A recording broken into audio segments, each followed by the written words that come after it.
우리가 교회에서 우리가 신앙생활을 어떻게 할 것인가?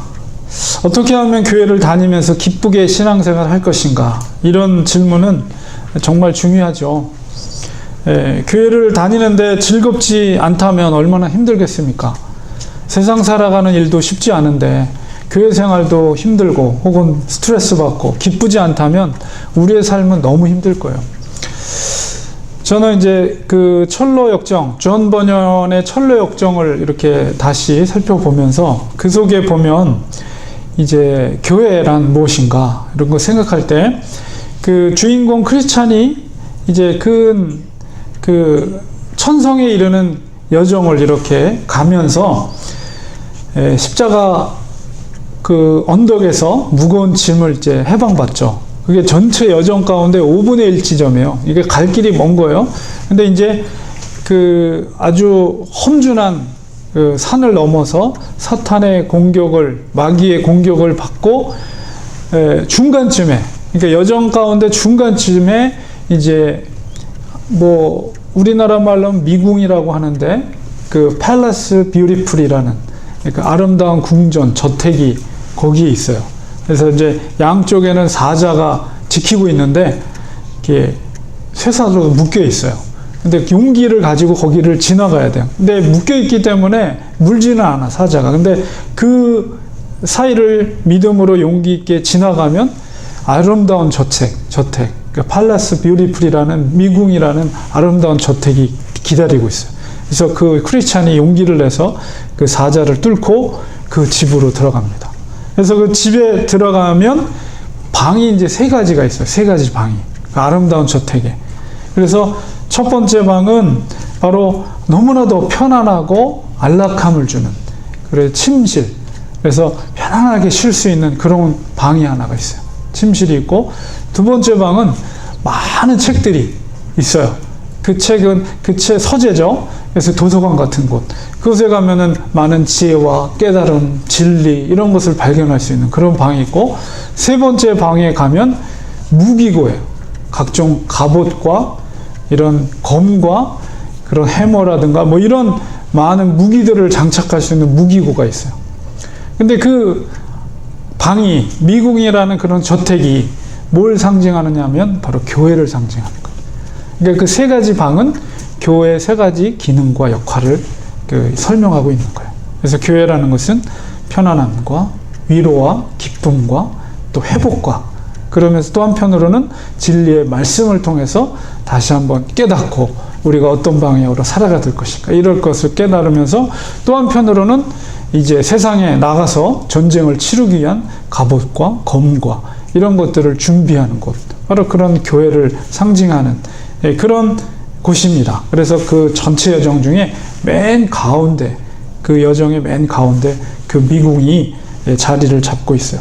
그만큼 우리 교회라는 것이 이렇게 천성에 이르기까지 꼭 필요한 것을 공급해 주는 장소라는 것을 우리가 존 버년이 철로 역정을 통해서 우리에게 지혜를 주고 있는데요.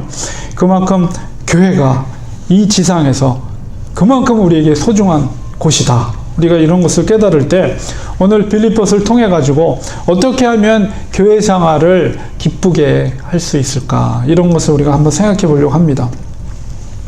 우리 렌초 한인교회가 다음 주면은 만 2년이 됩니다. 설립된 지. 그래서 이렇게 정말, 그리고 또 이제 오늘 오후에는 이제 3시에 해밋이라는 도시에 처음으로 이제 한인교회가 이제 개척이 되죠. 정말 뜻깊은 날이에요, 오늘이.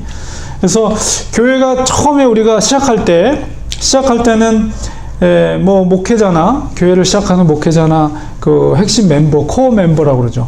같이 시작하는, 그 교회를 시작하는 멤버들이 한 마음으로, 새로운 교회가 시작되기 때문에 한 마음으로 뜨겁게 서로 섬기고 열심을 냅니다. 그런데 이제 그런 새로운 교회가 탄생한다는 기쁨 때문에 정말 열심히 봉사하고 섬겨요, 처음에는. 그런데 이제 시간이 한 달, 2달, 6개월, 1년, 2년 이렇게 세월이 흐르다 보면 이제 많은 일들이 생기게 돼요.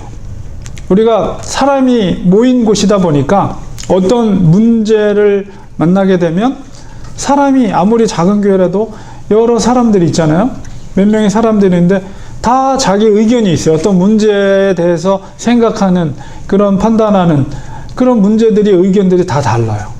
그러면 대부분 일반적으로 교회가 그런 어떤 문제에 있어서 결정하는 데 있어서 장로교는 특히나 민주적이기 때문에 다수결의 원칙에 따라서 많은 사람들의 의견을 존중해서 그 의견을 택하고 그렇게 교회가 또 가게 됩니다.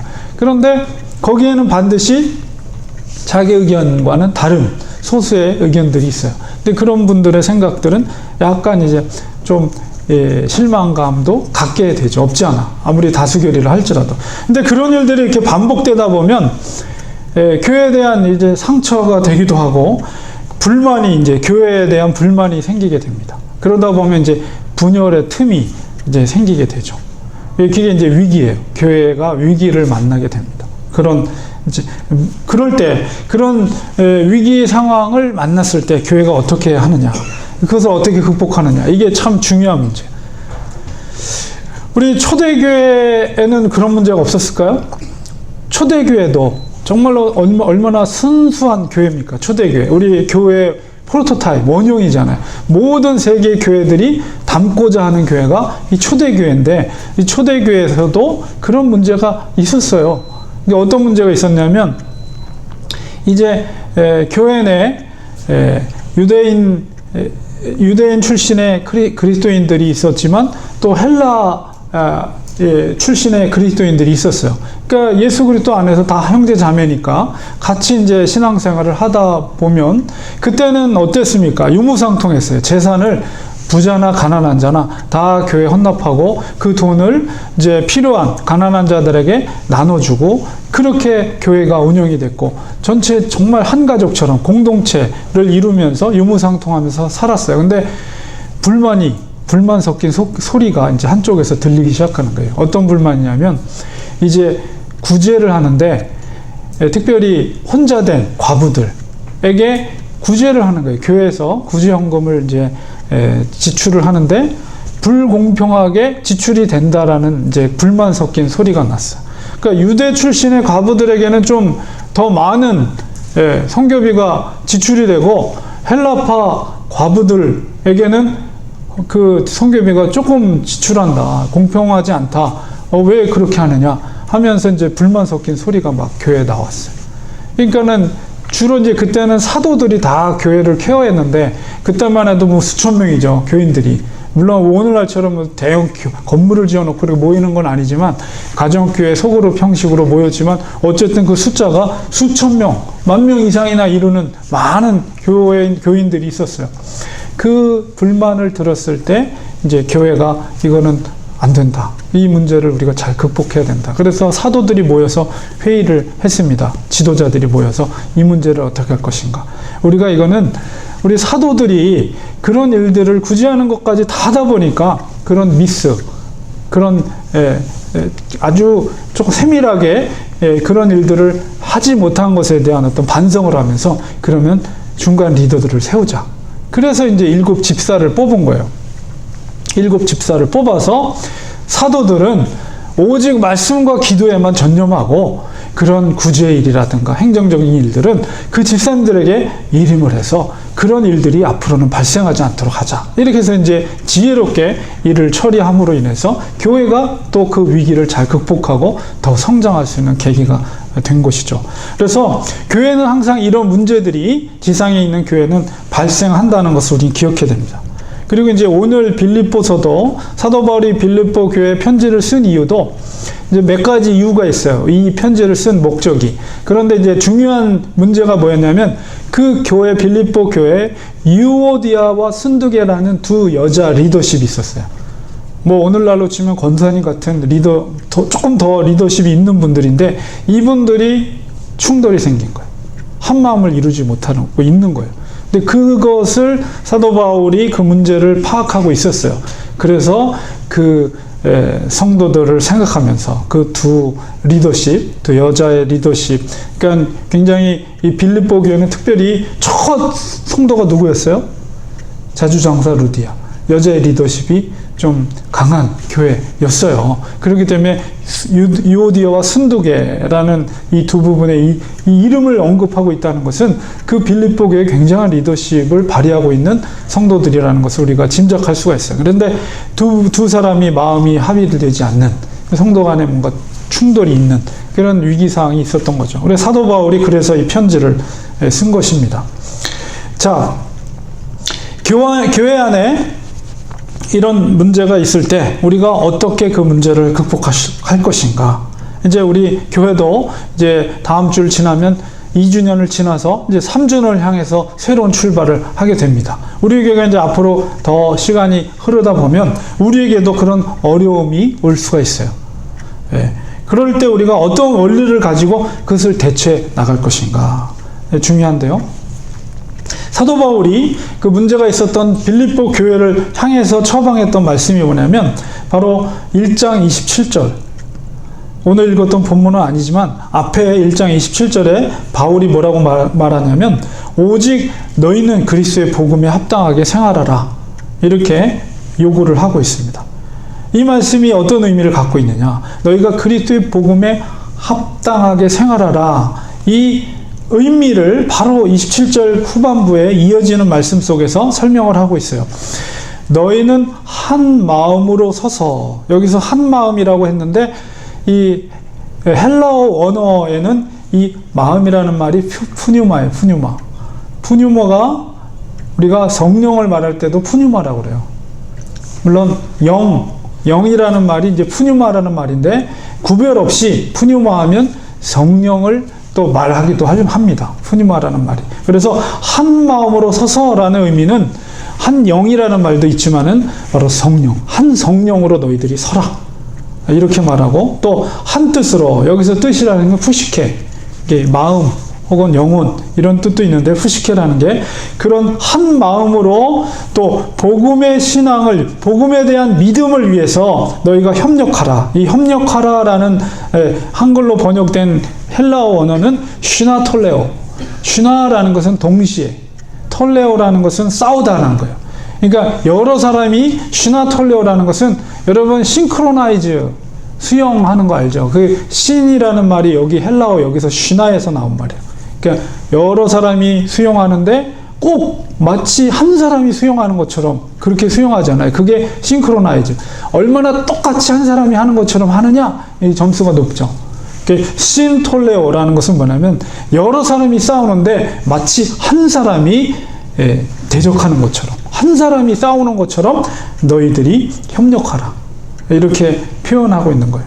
그래서 무슨 일이든지 대적하는 자 때문에 두려워하지 아니하는 이 일을 듣고자 함이라. 그래서 1장 27절에 너희는 그리스도의 복음에 합당하게 생활하라는 것이 바로 그런 의미가 있는 거예요. 바로 한 영, 성령에 든든히 서서 한 마음으로 복음에 대한 믿음을 위해서 싸울 때 한 사람이 싸우는 것처럼 너희들이 한 마음으로 협력해서 바로 마귀의 공격. 마귀의 공격은 뭐예요? 교회를 분열시키는 거예요. 교회를 분열시키는. 그래서 그 마귀의 공격에 싸우라는 거예요. 그렇게 한 마음으로. 이렇게 마귀의 책동은 마음을 흐트러뜨립니다. 교회에 크랙을 나게 하고 틈을 나게 해서 분열을 시키는 것. 이게 마귀의 책동이에요. 우리가 교회가 앞으로 이런 문제를 우리가 봉착하게 됐을 때, 그런 문제 앞에 섰을 때 우리는 이 말씀을 우리는 기억해야 돼요.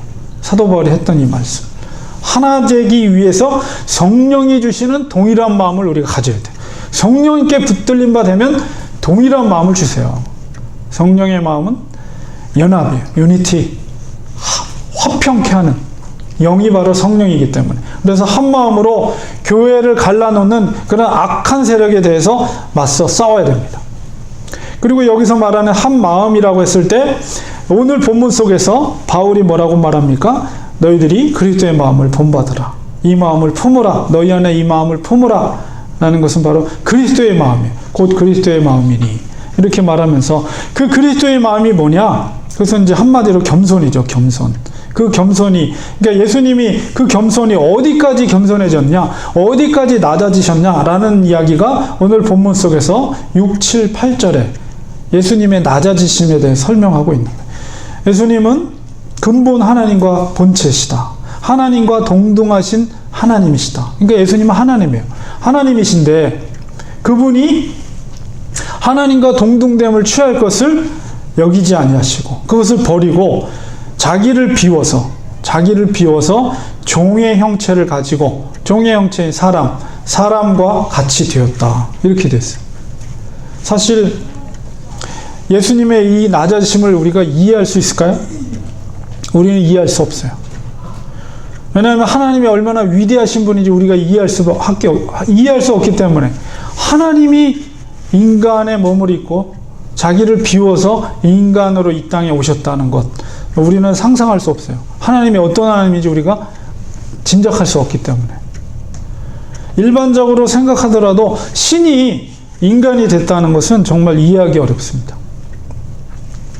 더욱이 예수님께서는 거기서 머무르지 않고 어떻게 하셨습니까? 사람 모양으로 나타나서 자기를 낮추시고 어디까지? 죽기까지 복종하셨으니 그 십자가에 죽으시니라. 거기서 머무른 곳이 아니라 하나님, 신인 하나님이신 분이 인간으로 오신 것뿐만 아니라 그분이 죽기까지 십자가에서 죽으셨다. 이게 예수님의 마음, 예수님의 겸손함이에요.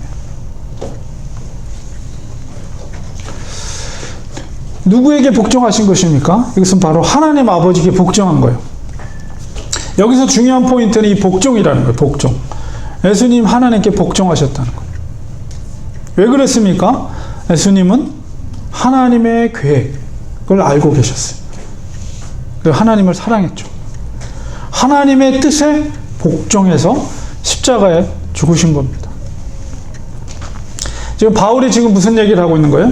교회가 위기 상황 가운데 있을 때 지금 순두계와 유오디아에 대한 그 문제를 두고 지금 사도 바울이 어떤 처방으로서의 말씀을 하고 있는 거예요. 위기 가운데 있을 때 한 마음을 가지라는 것인데 그 한 마음이 바로 그리스도의 마음이라는 거예요. 그 마음은 바로 하나님 아버지께 죽기까지 복종하는 마음. 하나님의 나라를 위해서 하나님 아버지를 위해서 주님께서 친히 복종하신 것이죠. 그 복종의 내용은 하나님의 신분을 버리고 종의 신분으로 이 땅에 오셨을 뿐 아니라 십자가에 죽으신 거예요. 이런 주님의 태도 그리고 마음을 가질 때 바로 교회의 위기를 극복할 수 있다라고 바울이 지금 말하고 있는 거예요. 바울 자신도 그리스도의 그 겸손을 본받고 있습니다. 우리 3장으로 넘어가면 3장 7절 8절에 자기 자신의 모습, 예수 그리스도의 겸손을 본받은 자기 자신의 모습을 고백하고 있는 거예요. 3장 7절 8절에 무엇이든지 내게 유익하던 것을 내가 그리스도를 위하여 다 해로 여길 뿐더러 또한 모든 것을 해로 여김은 내 주 그리스도 예수를 아는 지식이 가장 고상하기 때문이라. 내가 그를 위하여 모든 것을 잃어버리고 배설물로 여김은 예수 그리스도를 얻었기 때문에. 이렇게 자기 자신의 예수님을 본받은 겸손을 표현하고 있습니다. 사도 바울은 자기가 가지고 있는 모든 유익한 것들을 그리스도를 위해서라면 다 해로운 것으로 배설물로 여긴다. 이렇게 스스로 고백하고 있어요. 이게 바로 겸손의 마음, 예수님의 마음입니다. 바울의 고백과 또 예수님의 그 모습 속에서 우리는 이렇게 생각할 수가 있어요. 어떻게 우리가 그런 마음을 가질 수 있습니까? 우리가 어떻게 예수님과 바울과 감히 어떻게 우리가 비교가 되겠습니까? 우리는 그런 부정적인 생각을 가질 수가 있어요. 물론 우리가 예수님처럼 바울처럼 그렇게 똑같이 되기는 사실 쉽지 않습니다. 그러나 바울은 우리에게 소망이 되는 말씀을 하고 있어요. 2장 13절에 보면 너희 안에서 행하시는 이는 하나님이시니 자기의 기쁘신 뜻을 위하여 너희에게 소원을 두고 행하게 하신다. 이렇게 말씀하고 있어요. 우리 안에서 행하시는 분은 바로 하나님이시라는 거예요. 하나님의 기쁘신 목적을 이루기 위해서 하나님께서 친히 우리 속에서 행하신다. 바울은 그렇게 말하고 있어요. 이게 바로 하나님의 약속의 말씀이에요. 우리를 통해 행하게 하시는 분이 하나님이시라는 거예요. 그리스도의 능력은 어디서 오느냐? 바로 말씀을 믿고 행할 때 거기에서 그리스도의 능력이 오는 거죠. 우리가 어떻게 감히 예수님과 같은 그런 마음을 가질 수 있을까? 의심이 들지만 말씀은 분명하게 우리에게 약속하고 계십니다. 하나님께서 우리 속에서 행하신다고 하십니다. 하나님은 절대로 우리에게 불가능한 것을 하도록 요구하지 않으십니다. 가능하기 때문에 하나님이 우리에게 요구하시는 거예요. 이 말씀을 믿고 우리도 예수 그리스도의 마음을 가질 수 있다는 확신을 우리가 가져야 돼. 그럴 때 교회의 문제를 만났을 때 그 교회가 그 위기를 극복할 수 있는 능력이 거기서 생기는 것입니다. 그런 구체적인 겸손의 태도에 대해서 바울이 말하고 있어요. 2장 3절 4절에 아무 일에든지 다툼이나 허영으로 하지 말고 오직 겸손한 마음으로 각각 자기보다 남을 낮게 여기고 각각 자기 일을 돌볼 뿐더러 또한 각각 다른 사람들의 일을 돌보아 나의 기쁨을 충만하게 하라. 바로 이런 예수 그리스도의 마음, 그 겸손함을 본받을 때 교회 위기를 극복할 수 있는데 바로 자기보다도 다른 사람들을 더 좋게, 높게 평가하라는 거예요. 이게 바로 예수님의 마음입니다. 바울의 말씀은 분명히 에베소 교회를 변화시키는 능력이 되었을 것입니다. 그리고 유오디아 순두개를 하나로 묶는 능력이 바로 바울의 이 말씀 속에서 이루어졌을 거예요. 바울은 특별히 두 여인의 문제에 대해서 그들의 문제가 본질적인 아주 심각한 문제로는 보지 않았어요. 왜냐하면 읽어보면 그들 모두가 정말 복음을 위해서 정말 헌신했던 여인들로 평가를 해요. 그 두 사람을 물론 교회에 지금 충돌이 돼서 교회에 문제가 있지만 그 두 여인을 둘 다 이렇게 칭찬합니다. 바울이 칭찬하고 그들의 이름이 생명책에 기록되어 있다라고까지 이렇게 칭찬을 해주고 있어요. 그래서 교회 위기가 생겼을 때 우리가 바울과 같은 그런 분별력이 우리에게 필요합니다. 복음의 본질을 훼손하는 문제라면 우리는 단호하고 강하게 그 문제를 대처해 나가야 되지만 그것이 본질적인 문제가 아니라면 교회는 유연하게 대처하는 그런 지혜가 또한 필요합니다. 어떤 경우라도 우리는 그리스도의 마음을 가지고 문제, 위기를 대처해야 됩니다. 교회의 위기는 오히려 바로 기회가 될 수가 있어요. 말씀을 믿고 말씀대로 복종할 때 바로 위기가 기회가 된다는 것입니다. 결론을 맺겠습니다. 이제 렌추아님께 시작한 지 벌써 2년이 됐습니다. 하나님께서는 우리 교회를 통해서 앞으로도 놀라운 일들을 행하실 것입니다. 영혼을 구원한 일을 하실 것입니다. 영혼을 구원케 하시는 분은 우리가 아니고요. 바로 하나님께서 하시는 거예요. 우리 하나님께서 주님의 그 복종하심을 보시고 아들인 예수님께 권세를 주셨어요. 모든 권세를 주셨어요. 오늘 읽었던 본문 마지막 9절, 10절, 11절에 보면 하나님이 여기서 그는 예수 그리스도예요. 그를 지극히 높여 모든 이름 위에 뛰어난 이름을 주사 하늘에 있는 자들과 땅에 있는 자들과 땅 아래에 있는 자들, 땅 아래에 있는 자들은 죽음의 권세까지도 말하는 거죠. 모든 무릎을 예수의 이름에 꿇게 하시고 모든 입으로 예수 그리스도를 주라 시인하여 하나님 아버지께 영광을 돌리게 하셨노라.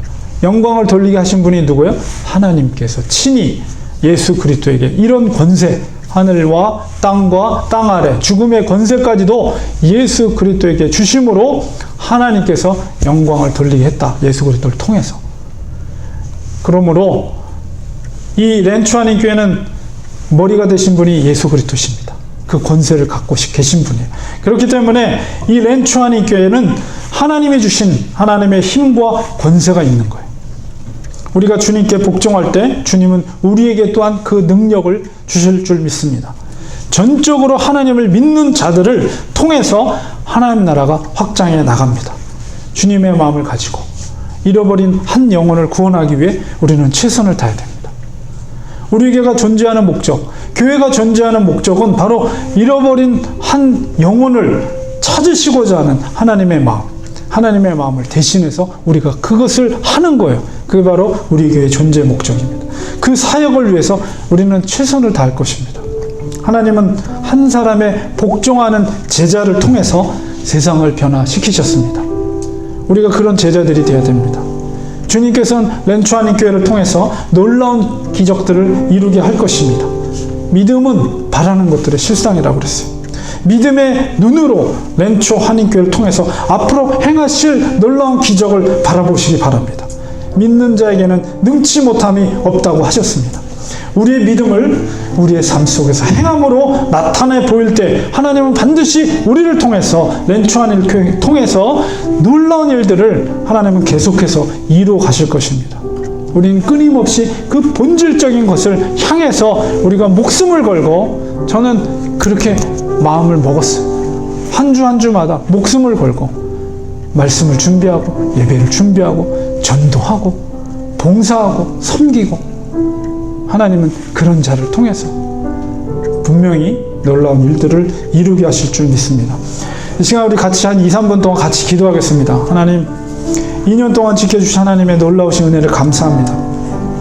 앞으로 3주년을 향해서 나갑니다. 주님, 우리 렌추아닌 교회를 통해서 정말 잃어버린 한 영혼을 찾으시는 아버지의 마음을 가지고 우리들도 한 잃어버린 영혼을 찾기 위해서 거리로 나가고, 또 이 지역에 흩어져서 복음을 전하는 저희들 되게 하셔서 아버지의 뜻을 이룰 수 있는 우리가 되게 하소서. 예수 그리스도께서 십자가에서 죽기까지 복종하심으로 아버지를 뜻을 이루고 하나님 앞에 영광을 올려드렸듯이, 우리는 잃어버린 한 영혼을 찾기 위해서 아버지의 뜻을 이룰 수 있는 우리들이 되게 하시고 우리 교회가 되게 하셔주셔서 하나님의 놀라운 기적들이 우리 렌추아닌 교회를 통해서 앞으로도 이루어지게 하여 주시옵소서. 우리를 사용하여 주시옵소서. 우리 다 같이 한번 2, 3분 동안 기도하겠습니다. 하나님 아버지, 주님께서 우리 2년 전에 렌추아닌 교회를 이곳에 세워주셨습니다. 하나님, 이 교회를 통해서 하나님의 놀라운 뜻, 하나님의 계획이 이루어지기를 원합니다. 주님, 우리 교회는 아버지 정말 주님의 뜻을 이루어가는 교회가 되기 원합니다. 주님의 말씀에 전적으로 순종하고 아버지의 뜻을 깨닫고 거기에 전적으로 낮아짐으로 전적으로 복종함으로 아버지 그 속에서 하나님의 뜻을, 잃어버린 영혼들을 찾아 우리가 헤매이는 선한 목자의 마음을 가지고 우리가 거리로 나가서 복음을 전하고 예수 그리스도의 사랑을 전할 때 그 속에서 놀라운 역사들이 일어날 줄 믿습니다. 아버지여, 우리 성도들을 통해서, 우리 렌추아닌 교회를 통해서 아버지 그런 놀라운 일들이 이루어질 수 있도록 하나님 도와주시옵소서. 저희들은 연약하지만, 저희들은 할 수 없지만 우리 속에서 하나님께서 친히 행하신다고 했사오니 말씀을 부여잡고 말씀을 붙들고 나갑니다. 하나님, 우리를 통해서 그런 놀라운 역사들이 이루어지게 하여 주시옵시고 하나님 나라가 확장되는 역사들이 이루어지게 하여 주옵시고, 잃어버린 영혼이 울고 있는 그 영혼들을 예수 그리스도의 복음으로 그들을 주님께로 인도하는 역할들을 우리 모두가 할 수 있도록 하나님 도와주시옵소서. 그런 교회로 우리 교회가 더욱더 확장해 나가게 하시고, 앞으로 많은 위기와 문제를 맞닥뜨렸을 때 오늘 주어진 말씀을 우리가 기억하면서 성령의 한 마음으로 우리가 겸손한 예수 그리스도의 마음을 가지고 아버지여, 정말로 우리가 마귀 사탄의 세력들을 맞서 싸워 승리하는 우리 성도들 되게 하시고 렌추아닌 교회가 될 수 있도록 도와주시옵소서. 우리를 통해서 하나님의 나라가 확장되게 하시고 하나님의 뜻이 이루어지는 놀라운 역사들이 이루어지게 하여 주시옵소서. 주님, 우리 교회를 주께서 이곳에 세워주셨습니다. 주님의 피값을 통해서 세워진 교회임을 믿습니다. 2년 동안 지켜주신 하나님의 놀라우신 은혜에 정말 무한 감사 하나님 앞에 올려드립니다. 하나님, 이제 새로운 3주년을 향한 발걸음을 시작합니다. 하나님, 우리 교회가 본질에 철저한 교회, 이 교회 지상의 교회가 존재하는 그 본질적인 목적, 바로 복음을 전하고 마음과 뜻과 정성과 목숨을 다해 하나님 아버지를 사랑하고 내 이웃을 내 몸과 같이 사랑하신 그 모든 율법의 강령은 그 지켜나가는, 그래서 하나님의 이른 자, 하나님의 뜻을 찾아서 복음을 전하고 또 하나님의 그 뜨거운 사랑으로 이 지역을 섬기고 낮은 곳에, 응달진 곳에, 소외된 곳에 우리가 찾아가서 사랑의 실천과 헌신을 통해서 봉사함으로 섬김으로 하나님의 그 율례와 강령을 지키는 교회가 되게 해주셔서 지상에 우리 교회가 존재하는 그 본질적인 목적을 끊임없이 주님 오시는 그날까지 추구해 나갈 수 있는 그런 렌추아닌 교회가 될 수 있도록 하나님 도와주시옵소서. 놀라운 역사들, 정말 잃어버린 죽어가는 영혼들이 우리 이 교회를 통해서 구원받는 역사들이 이루어질 수 있도록 하나님 우리 교회를 사용하여 주시옵소서. 예수님의 이름으로 간절히 기도드리옵나이다. 아멘.